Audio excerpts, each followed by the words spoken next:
cada minuto, milhares de fotos, de textos, de novos sites, a cada dia surgem na internet. É um mar de informação. Como povo, como igreja, como sermos relevantes no meio de tanta informação que temos na internet? Para isso convidamos hoje aqui um amigo, um irmão, que tem conseguido ser relevante com um site bem conhecido entre vocês, Blog Criacionismo. Eu apresento a vocês Michelson Borges. Michelson Borges é jornalista, formado pela Universidade Federal de Santa Catarina. Foi professor de História em Florianópolis e editor do jornal Rádio Novo Tempo daquela capital, onde também apresentava um programa na divulgação científica. É editor de livros na Casa Publicadora Brasileira e também autor dos livros História da Vida, Porque Creio, Nos Bastidores da Mídia, que também tem uma versão em espanhol chamada Detrás de los Medios, Esperança para Você e da série Grandes Impérios e Civilizações. Michelson é mestre em Teologia pelo NASP, é também membro da Sociedade Criacionista Brasileira e tem participado no Brasil de seminários criacionistas. É casado com Débora Tatiani, que é coautora do e-book Deus nos Uniu. E Michelson tem 3 filhos, que ambos gostam de desenhar nas poucas horas vagas. Michelson irá nos contar a breve história e origem dos blogs, como também nos dará dicas de boa utilização da ferramenta de blog, Twitter, para cumprimento da missão evangelística. E contará um pouco da sua história, também um pouco de testemunho sobre como sermos relevantes. O título da sua apresentação é Blogs e Twitter, para ler até quem passa correndo. Michelson, muito obrigado. Boa tarde a todos. Boa tarde. Para mim é realmente um grande prazer estar com esse grupo seleto. Vocês são companheiros de missão, amigos numa missão muito importante, né? E quando eu assisto, leio, pesquiso um pouco sobre a história de homens como H.M.S. Richards, ou mesmo Roberto Rabelo, eu fico bastante emocionado em ver que eles, no tempo deles, tiveram uma missão, também como nós temos, mas tiveram uma visão. E acreditaram nessa visão. E graças a homens como eles, e mulheres também, nós hoje podemos construir sobre um alicerce bastante firme, bastante seguro. Mas também me emociona ver que nós hoje fazemos história, estamos vivendo a história. E eu creio de todo o coração que aquilo que o pastor Toninho leu agora há pouco aqui, Ellen White escreveu há mais de um século, né? Eu fico até imaginando se ela não viu, né, profeticamente as redes sociais, a internet, porque o que ela fala naquele tempo é algo realmente muito grande. Torrentes de luz a circundar o planeta e meios de comunicação com os quais não se sonhava no século, há 2 séculos, sendo utilizados para a terminação da obra. E fico feliz de ver que, de alguma forma, nós estamos participando desse processo, de levar a mensagem de Deus como torrentes de luz a circundar o mundo, quem sabe também pelas infovias, né, da comunicação. Eu vou falar um pouquinho sobre o uso de blogs e Twitter na pregação do Evangelho. E como a minha palestra me permitiram fazer assim meio híbrida, né? Vou contar um case também que tem que ver com a própria experiência que eu tenho vivido já há mais de 6, 7 anos no uso de blog na pregação do Evangelho, na disseminação dessa mensagem, especificamente a mensagem criacionista, que nós entendemos ser um esforço para unir a visão científica, da ciência experimental, com a teologia bíblica. Portanto, é uma ferramenta para alcançar pessoas de mente secularizada, pessoas que talvez não aceitem, no primeiro momento, uma pregação com uma linguagem mais igrejeira, mas que, quando revestida de uma linguagem um pouco mais científica, acabam aceitando. E, olha, tenho tido contato com pessoas das mais diversas formações, inclusive ateus, agnósticos, e tem sido possível, por meio da internet, alcançar as pessoas que, num primeiro momento, talvez não aceitassem um convite para vir a uma igreja, uma série de conferências evangelísticas, né?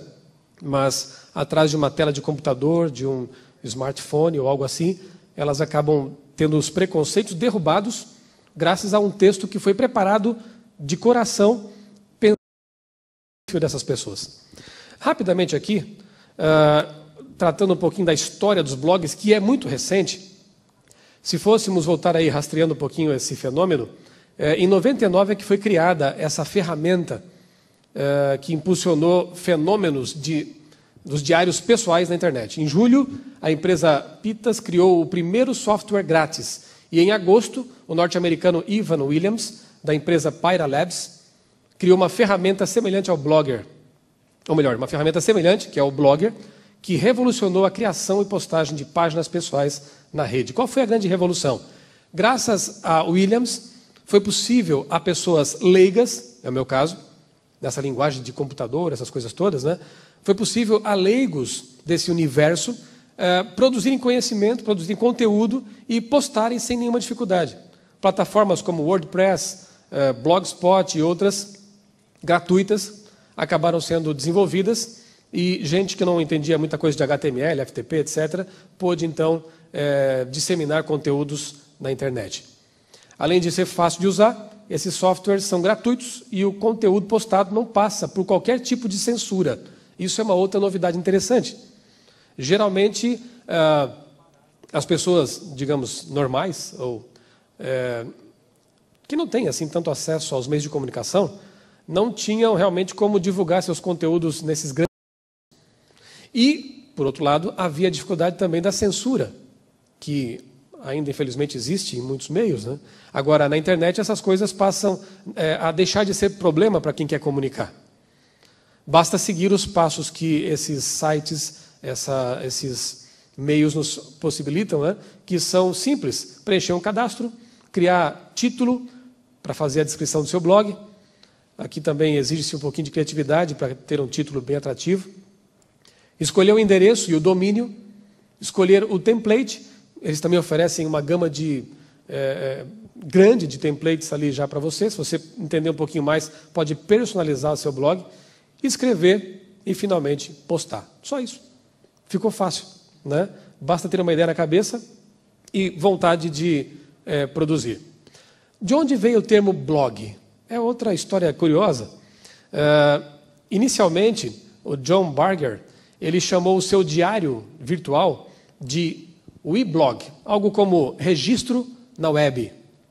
Depois, alguém mais com um senso de humor um pouquinho mais apurado, acabou quebrando o termo em duas palavras, weblog, ou nós blogamos. E, finalmente, na evolução da língua, as pessoas que usam blog acabaram sendo chamadas de blogueiros. Um termo que eu acho que até já foi dicionarizado. Vejam como a língua é dinâmica e interessante, né? Essa é apenas uma curiosidade para vocês saberem de onde vem essa palavrinha aí, que hoje está... Todo mundo fala sobre isso. Blogs, segundo Dave Wiener, nesse livro The History of Weblogs, blogs são um tipo de tour contínuo através de um guia humano que você já conhece.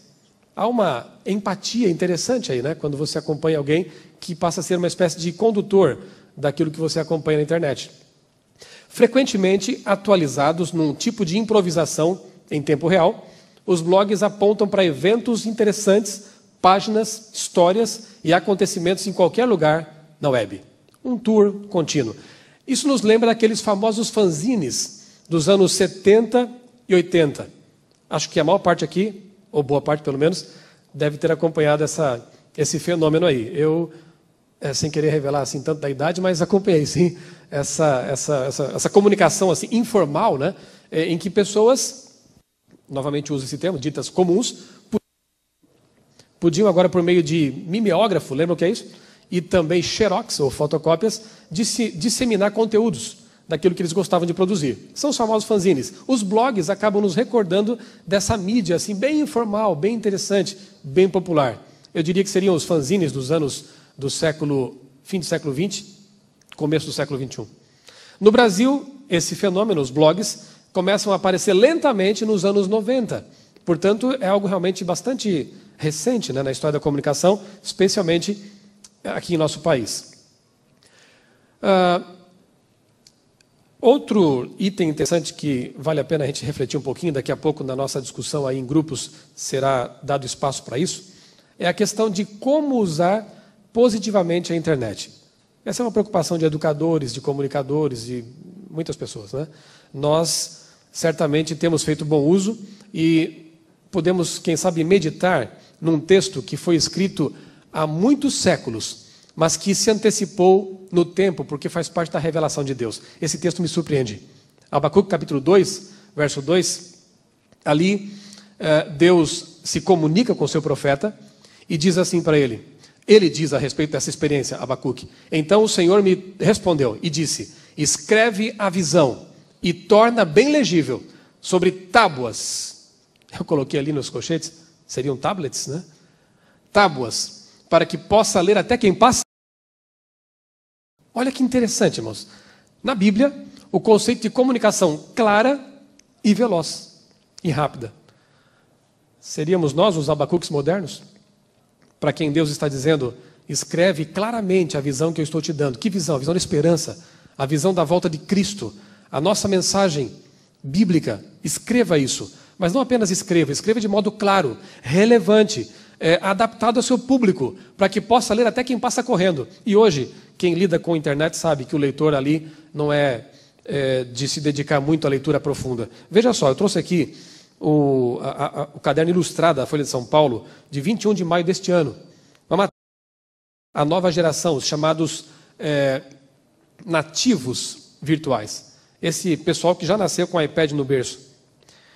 E aqui na matéria diz assim que os nativos digitais também preferem a troca de curtas mensagens instantâneas a longas conversas por telefone. E não toleram conteúdos tediosos. Olha que coisa, hein? Escreve a visão e torna bem legível, porque os nativos digitais não toleram conteúdos tediosos. E mais, já é possível notar impactos nas questões sociais e educacionais e no mercado de trabalho. A indústria da publicidade, por exemplo, vai ter que encontrar maneiras de cativar a atenção dessa audiência cada vez mais fluida e menos concentrada. Você percebe o desafio que temos nas mãos? Pregar o evangelho para uma geração, possivelmente possa ser, se não a última das últimas, mas que é cada vez menos concentrada nos conteúdos impressos, nos conteúdos televisivos, radiofônicos e de web. Como alcançar essa geração? A geração do Zap, não é? Esse é o desafio. E possivelmente as redes sociais nos ajudem um pouco também a alcançar esse público. Ellen White, no Testemunho para a Igreja, volume 6, página 36, escreveu o seguinte: devemos utilizar todos os meios possíveis para levar a luz diante do povo. Utilize-se a imprensa e todo meio de propaganda para chamar a atenção para o trabalho, para a missão. Utilizemos todos os meios que estão à nossa disposição. E mais, evangelismo, página 105, descobrir-se-ão meios para alcançar os corações. Alguns dos métodos usados nesta obra serão diferentes dos que foram usados na mesma no passado. Olha que visão, né? Já prevendo que no futuro seriam usados recursos, meios e tecnologias diferentes daquelas que foram usadas no tempo dela, que basicamente se limitavam ao impresso. Hoje nós poderíamos, quem sabe, reescrever a expressão como sendo página escrita e não mais apenas página impressa, porque o texto continua tendo seu valor e sempre terá, mas as plataformas, elas variam e nós temos que estar habilitados a usá-las. Texto escrito. Lembre-se disso. Os blogs se encaixam bem nesse panorama. Por quê? Veja, eles são espaços de divulgação livre de ideias rápida. Então eles alcançam esse público que gosta de zapear por aí, que não tem tanta concentração mais, e por outro lado são meios de comunicação livres, não passíveis ainda, pelo menos, de censura. Por que não usá-los? Já que eles nos possibilitam esse acesso a uma ferramenta que se encaixa naquilo que foi profetizado e tem que ver com a geração atual. Como me pediram para testemunhar um pouco sobre a história, a experiência com o blog Criacionismo, eu quero aqui, em poucos minutos, contar para vocês essa experiência, essa história. Antes, porém, eu preciso contar um pouquinho, se me permitem, da minha história. Talvez a maior parte aqui saiba que eu não cresci em lar adventista e nem tampouco fui criacionista desde a minha infância. Eu era darwinista. Até o ensino médio, eu defendi essa bandeira. acreditava sinceramente de que a vida havia surgido casualmente neste universo, que o Big Bang era a resposta para a origem do universo, da vida, e assim por diante. Eu praticamente fui alfabetizado lendo livros de ciências, como essa coleção que meu pai tinha comprado. Ele nunca leu, mas ficou lá na estante e eu me divertia folheando essas páginas, especialmente o assunto dos dinossauros. Esse desenho aqui eu fiz em 1979. Foi o mais antigo que eu consegui recuperar dos meus arquivos pessoais. Eu não vou dizer quantos anos eu tinha nesse momento, mas eu era bem novinho. Tá? Além desse tema, como eu disse, o darwinismo era realmente algo que embalava os meus pensamentos de adolescente. Tanto é que, com 15 anos, eu escrevi, aos trancos e barrancos, um livro chamado Projeto Alfa. Eu não mostro para ninguém, está lá na minha casa bem escondidinho, original. Graças a Deus nunca foi publicado porque é ruim que só. Mas está ali como documento para provar que eu era darwinista. Meu pai havia me dado de presente uma máquina de escrever. Alguns aqui sabem o que é isso ainda. E com ela eu passei as minhas férias escrevendo esse livro. Aí eu guardo como documento para provar. Eu fui darwinista. Mas acontece que eu também queria ser cientista em algum momento da vida. Muitas crianças querem ser astronauta, cientista, essas coisas, né? E lá na minha cidade, o que mais se aproximava disso era o curso de Química, o curso técnico de Química, lá em Criciúma, sul de Santa Catarina. E eu fiz esse curso. Só que, no colégio, me convidaram para preparar um jornalzinho. E isso me deu muito mais prazer do que ficar no laboratório fazendo experiências. E eu descobri, então, uma vocação. Você é jornalista e não mais cientista. E aí, realmente, me matriculei na faculdade de jornalismo, lá em Florianópolis, e aí pensava em ser jornalista científico. Meu sonho era trabalhar na Super Interessante. Mudei um pouquinho meus padrões depois, né? Mas acontece que o que causou essa mudança foi o fato de, no ensino médio, exatamente enquanto eu fazia curso de Química, eu conheci um jovem adventista, e que começou a me mostrar uma outra visão de mundo. Pela primeira vez na vida, com cerca de 17, 18 anos, eu ouvia falar a palavra criacionismo. E foi paixão à primeira vista. Porque pela primeira vez eu percebia que a ciência e a religião, corretamente compreendidas, ambas, se harmonizam. E as perguntas para as quais eu não encontrava respostas no darwinismo, eu consegui encontrar no criacionismo. De onde vim, para onde vou, por que estou aqui. Enfim, a história é longa, eu não vou contá-la aqui, mas o fato é que em 1990, eu fui batizado em 92. Em 90 eu conheci a mensagem adventista. Em 92 eu fui batizado nesta igreja. Decisão de que nunca me arrependi. E desde então tenho procurado disseminar esse conteúdo, porque eu entendo que há muitas pessoas sinceras por aí buscando respostas para suas dúvidas existenciais, mas não encontram, porque não encontram a filosofia adequada para dar um norte para a sua vida. E aí, o que aconteceu? Em 2003, eu descobri que o ótimo domínio criacionismo.com.br estava disponível. Corri e registrei, sem nem saber o que ia fazer com ele. Eu pensava que, sabe, um dia doar para alguém, ou sei lá, não tinha muita ideia do que eu estava fazendo, mas eu creio que, por algum motivo, Deus estava dirigindo as coisas nessa direção. Registrei o domínio e apenas em 2005 é que eu conheci essa ferramenta chamada blog. Havia pouquíssimos blogs evangélicos, adventista, acho que menos ainda, né, nessa época, mas eu percebia que ali havia um potencial interessante. E como jornalista, eu havia a Deus que sempre que me fosse possível, eu procuraria usar todos os recursos que me estivessem à mão para pregar o evangelho. E aí criei esse blog, inicialmente tinha ali meu nome e tal, era apenas uma experiência, funcionava mais como um arquivo pessoal. Eu encontrava conteúdos interessantes, publicava ali, guardava, né? Havia poucos acessos naquele momento. Depois eu acabei vinculando o domínio criacionismo.com.br a esse blog. E mudei o nome para criacionismo.com.br. Em 2006, eu fiz isso. Essa é a configuração atual. Depois, com o tempo, eu fui mudando ali, criei um banner no Photoshop e tal, com meus rudimentares conhecimentos de design, fui alterando um pouquinho para torná-lo um pouco mais personalizado. E essa é a cara do blog atualmente. Interessante é que eu devo muito aí a um amigo, né, o Carlos Magalhães, porque lá naqueles primórdios ele acreditou nesse blog e colocou um link no site Advir, que então e até hoje, eu acho, é um dos sites mais conhecidos e frequentados, né, na Igreja Adventista. Graças a isso, o blog começou a ser conhecido, a se espalhar por aí no meio adventista. Além disso, em 2006, em junho e julho, eu tive uma grande surpresa, porque o site blogueiros.com me concedeu um prêmio. Eu nem sabia que existia esse site, mas eles estavam vasculhando lá o blog já há algum tempo e me concederam um prêmio, o que deu mais visibilidade externa ao blog. E aí, leitores católicos, evangélicos, ateus, agnósticos, a visitar o blog. E a interação foi tão grande que, lamentavelmente, depois de algum tempo, eu tive que desabilitar a função de comentários, com muita tristeza, porque eu não dava mais conta, eu precisava dormir também. E aí o que acontece? Vários ateus entravam ali, comentavam as postagens, e eu me via obrigado a responder, a buscar conhecimento e conteúdo para interagir com eles. E houve experiências muito interessantes nesse período aí. Em setembro de 2006, a média diária dos acessos estava em torno de 400.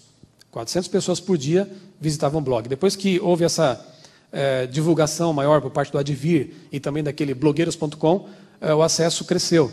E hoje, graças a Deus, chega a mais de 3.000 acessos por dia. E isso me pesa nos ombros, porque eu percebo que é uma grande igreja, de certa forma, um auditório, não é, virtual, que está ali tendo contato com mensagens, com conteúdos, com os quais talvez não tivessem em outros lugares. Peço orações de vocês, inclusive, nesse sentido, né? Para que Deus sempre nos dê equilíbrio necessário para levar esse assunto adiante. Rapidamente, assim, como é que é a estrutura do blog? Que isso foi sendo construído ao longo de anos, né? Vocês percebem? Desde 2005 para cá. Tem um menu superior, ali eu coloco os tópicos principais, assuntos mais tratados no blog, artigos em destaque, vídeos, porque eu também criei um canal no YouTube e vinculo esse canal ao blog, para que as pessoas tenham acesso também a conteúdos de palestras que alguns irmãos gravam por aí, eu peço cópia e coloco ali, né? Downloads, então palestras em PowerPoint ou Prezi, em outras formas aí, estão disponíveis lá, inclusive deste momento, que se você quiser acessar, está lá no Prezi, tem um linkzinho no blog, você pode acompanhar agora em tempo real. Todo o material que eu produzo em termos de PowerPoint, visuais, apresentações, eu gosto de disponibilizar, democratizar isso aí às pessoas. Contato, origens, ali é um link direto para o portal da Educação Adventista, tem uma coluninha lá, eu coloco também ali alguns textos criacionistas, e um link direto para a Sociedade Criacionista Brasileira, que eu entendo ser realmente um dos grandes propósitos desse blog. Direcionar as pessoas para conteúdos científicos, que estão ali no site da Sociedade Criacionista. Aqui do lado, um menu com alguns outros conteúdos, eu chamo de subblogs, são blogs paralelos ligados ao blog principal. Por exemplo, Digitais do Criador, com textos focando o assunto do design inteligente.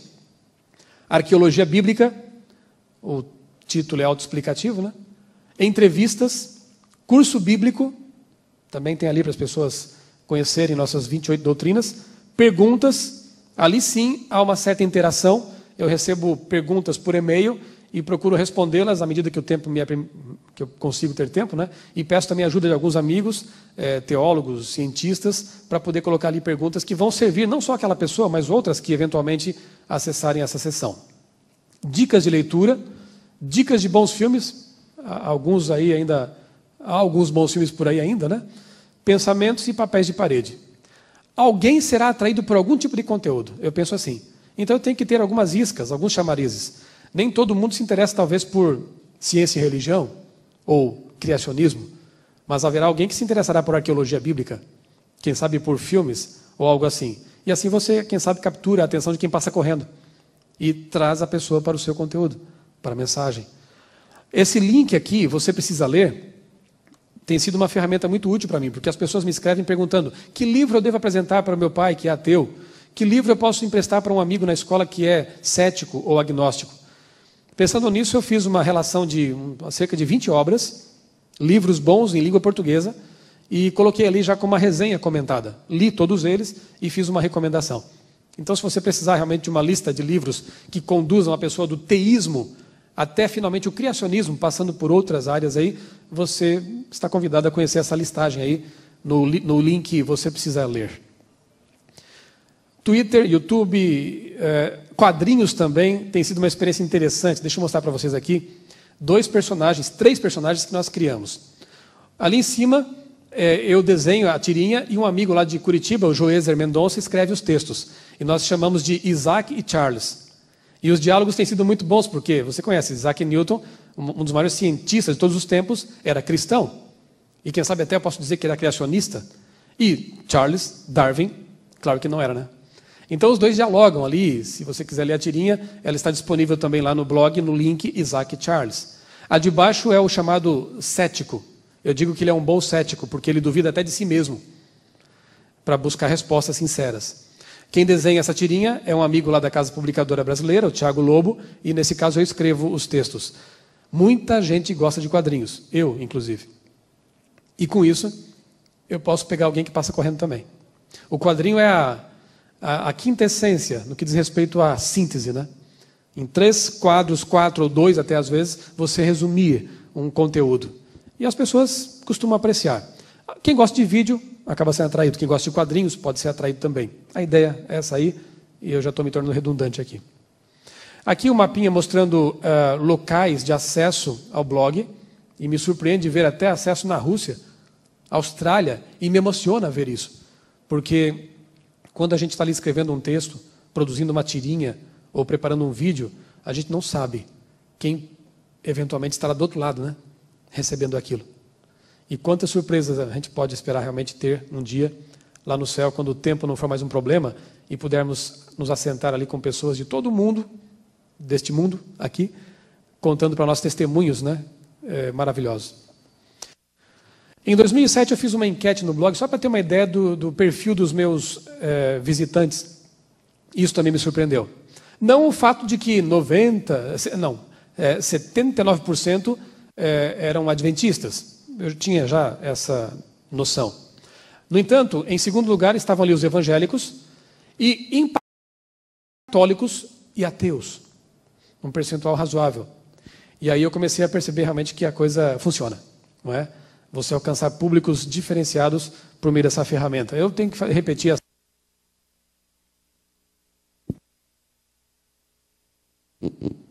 Eu precisaria repetir essa pesquisa agora para saber como é que estariam os percentuais, mas creio que não se alteraram muito, né? Isso é bem interessante.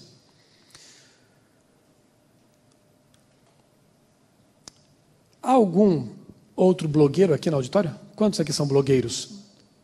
Tem vários. E os que não são, eu convido a serem, né? A usar essa ferramenta para alcançar quem passa correndo. Algumas dicas para quem é e para quem deseja ser. E são todas de alguém que entende da coisa, né? Eu não vou pronunciar o sobrenome porque eu não sei como se diz, mas enfim, é o fundador do Tecnorati, site que monitora milhões de blogs, as dicas vêm dele. Por exemplo, primeira, reaja rapidamente, esteja antenado. Comentar notícias quentes e fatos relevantes do cotidiano gera muito tráfego. Então acompanhe aí o que está acontecendo, né? E procure abordar esses temas sempre colocando a marca de um adventista, de um cristão. Reinterpretando os fatos à luz da Bíblia. Essa é a ideia. Mas esteja antenado, porque você pode atrair leitores. Por exemplo, vou dar um exemplo só aqui, bem banal. Agora estão comemorando todos os anos o Dia do Orgulho Nerd. Veja que coisa, né? Naquele dia eu pensei, opa, eu já fui nerd. Eu acho que eu consigo falar a linguagem desse pessoal aí. E aí escrevi um texto sobre nerds, dizendo que os nerds, na verdade, podem ser um tanto tristes, porque eles vivem num mundo de faz de conta e sempre esperando o futuro. Eu era assim. Eu queria que um dia chegasse o tempo de Star Trek, em que nós poderíamos nos teletransportar, viajar em naves espaciais. E não chegou ainda. Mas eu sei que não vai chegar. No céu vai.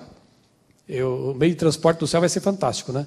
E as coisas que vamos ver lá serão maravilhosas. Então hoje eu tenho uma esperança real. Mas quando eu fui nerd, a esperança era ilusória, fictícia. E eu escrevi um texto de coração para coração. Postei lá e pus, aproveitando no Twitter, né, com a hashtag Orgulho Nerd. Olha, tive umas reações interessantes de alguns nerds que não sabiam o quão iludidos estavam, né? Então é aproveitar o momento, essa é a ideia. Segundo, facilite a leitura, capriche no visual e no texto. Quanto mais atraentes forem, maiores as chances de você conquistar a audiência. Design bonitinho e textos bem acabados. Isso aumenta a chance de ser lido. Terceiro, abuse dos links. Quanto mais sites você indicar, mais será indicados por eles. Isso é uma lei de troca, né? Que há aí entre os blogueiros, internautas. 4. Fique visível. Ajude os mecanismos de busca a encontrar o seu blog. Faça com que nome e endereço na web sejam iguais e classifique os posts por assunto. Organização. 5. Publique sem parar. Se tiver tempo, mas você tem que dormir também. É parte da temperança. Mas enfim, se puder, publique sem parar. Nada mais frustrante do que voltar a um blog e não encontrar nada novo. Um post por dia. É o mínimo para quem quer chegar, diz o autor, né, ao estrelato na blogosfera. Então, atualize, né, com certa frequência o seu blog, o seu site, seus conteúdos, para que as pessoas encontrem novidades. É um livro interessante esse aqui, Como Escrever na Rede. Leonardo Moura, ele diz que um texto curto e talentoso na web, que desperte o interesse do leitor, fará com que ele siga clicando em determinados tópicos ou retrancas com links para determinados assuntos. Se o texto está bem escrito, está ao ponto, ele vai se interessar pelos links que você colocou lá. E vai buscar outros conteúdos. Essa é a ideia. É manter a pessoa amarrada ali, presa no seu ambiente, no seu universo, para que ela não vá para outros conteúdos. Fique ali. Então, procure fazer isso. É o conselho desse autor. Mais algumas dicas. Frases curtas, na ordem direta e pontuação correta, são essenciais na rede. É aconselhável ler o texto em voz baixa após a finalização. Eu faço isso até com e-mail, às vezes, para evitar enviar e-mail com erros e tal, né? Dá uma lidinha antes. Eu acho que a pessoa do outro lado merece esse carinho, essa consideração. Outra, a linguagem coloquial deve prevalecer. Por isso que blog é gostoso. Você não precisa ter aquela linguagem formal de um artigo numa revista, né? Você pode escrever de forma bem coloquial, bem solta, e as pessoas apreciam isso. O texto não pode e não deve abrir mão de normas gramaticais. Texto bem escrito dá credibilidade. Então, se você não é muito forte nessa parte de gramática, peça para um amigo ler. Peça para um professor de língua portuguesa, quem sabe. Dá uma revisadinha ali antes, né? Isso transmite crédito, credibilidade. Precisão. Evite vários, muitos, poucos. Seja um jornalista também. Procure apurar a informação com dados precisos, números corretos, né? Isso aí vale para blog também. Parta do princípio de que o leitor não está a par do assunto. Procure informá-lo, né? Concisão. O leitor online se cansa logo, como já disse. Evite gírias e regionalismos que podem dificultar a compreensão do texto. Atualmente, temos que ser universais. O texto tem que ser compreensível para todos. Então, evite essas regionalizações. E evite o adventistês. Conhece essa linguagem? Essa língua? O adventistês? Não escreva porta da graça, nem tampouco pena inspirada. Igreja verdadeira. Ele aceitou a verdade. Grande desapontamento. O que é isso? Quando for se referir a almas, no sentido de pessoas, escreva pessoas. 3.000 pessoas foram batizadas, porque num país fortemente espírita, isso pode ter uma compreensão diferente na cabeça de outras pessoas. Mundo, ímpios, perdidos, evitemos essas palavras. Evite o adventistês. Ellen White diz que Jesus exprimia a verdade de maneira simples, direta, dando força e ênfase a tudo quanto dizia. Isso é jornalismo puro, por parte do mestre. Ele exprimia a verdade de maneira simples, é o que eu tenho falado até agora. Simplicidade, temos que ser assim. Direta, sem meias palavras, sem floreios, e dando força e ênfase ao que era útil, né? O que era importante. Isso é lead na linguagem jornalística, né? A ênfase no que é mais importante. Olha como Jesus realmente foi e é o maior comunicador de todos os tempos. Mas Jesus não usava palavras difíceis em seus discursos, servia-se de linguagem simples, adequada ao espírito do povo comum. Nós temos que fazer o mesmo. E um conselho para não blogueiros. É bom também dar, né? No site webwritersbrasil.com.br, alguém escreveu o seguinte: ninguém ensina ninguém a escrever. Nem roteiros, nem textos para a internet, nem literatura, nem nada que exija criatividade e talento. O primeiro passo para quem quer escrever, seja lá o que for, é certificar-se de que leva algum jeito para isso. Para escrever é preciso gostar das palavras, adorar a língua pátria, amar escrever. O candidato a escritor pode superar as dificuldades com esforço e determinação, mas se faltar talento e criatividade, aí não tem remédio. Então, mude. Faça outra coisa. Esse é o conselho deles, né? Ou se esforce, quem sabe, para fazer aquilo que você eventualmente goste. Para a gente caminhar aqui para o fim, porque o tempo esgotou, o que dizer do Twitter? Não precisa dizer muito, você conhece a ferramenta, mas o seguinte, ela é a expressão máxima da síntese, não é verdade? Dizer muito em 140 caracteres, isso é fantástico, né? É para ler quem passa voando, porque se blog é para ler quem passa correndo, como diz Abacuque, o Twitter é o quê? É ler quem passa voando.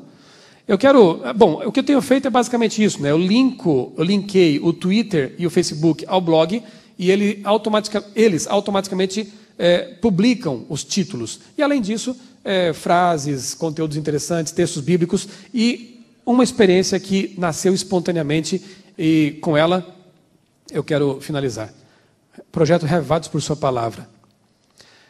De alguma maneira, alguns pastores, obreiros, líderes, irmãos começaram a compartilhar no Twitter suas impressões, seus insights da leitura daquele capítulo diário.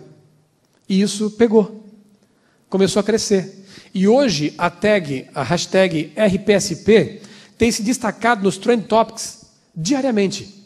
Hoje, eu acho que hoje mesmo, né? Ela esteve em segundo lugar nos Trend Topics Brasil. Isso é fantástico, foi uma iniciativa espontânea. E atualmente eu tenho chamado isso de culto matutino virtual no Twitter. É tão gostoso e é tão interessante que quando alguém falta, dos mais ativos, eu estou preocupado com ele. Onde é que está o fulano? É uma comunidade virtual bem interessante. Una-se ao projeto. Jogue ali no Twitter. Quantas pessoas podem ser até esse ano bíblico?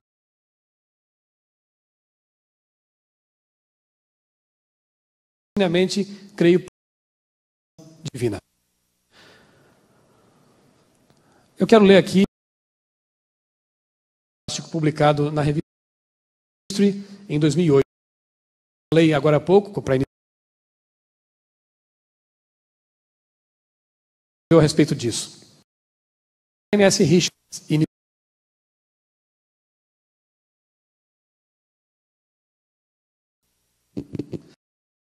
ideia do que ele estava fazendo.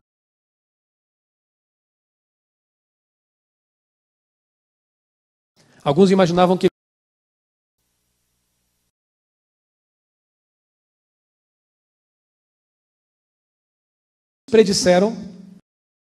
agorentos predisseram que essa nova forma de pregar o evangelho ia muitos, né? O que aconteceu? Que revolução a visão compreenderam o amoroso.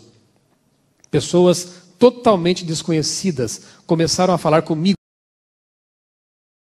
O pastor também criou um blog no isso acontecer, essa comunicação. Qualquer um pode parar. Ele pode estar em outra cidade ou em outro continente. Não é problema. Blogar pode ser descrito como torrentes de luz a circundar.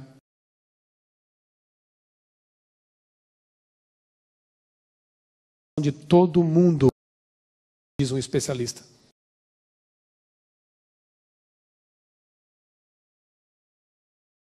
Mateus 10, 27. Que vos digo aos ouvidos,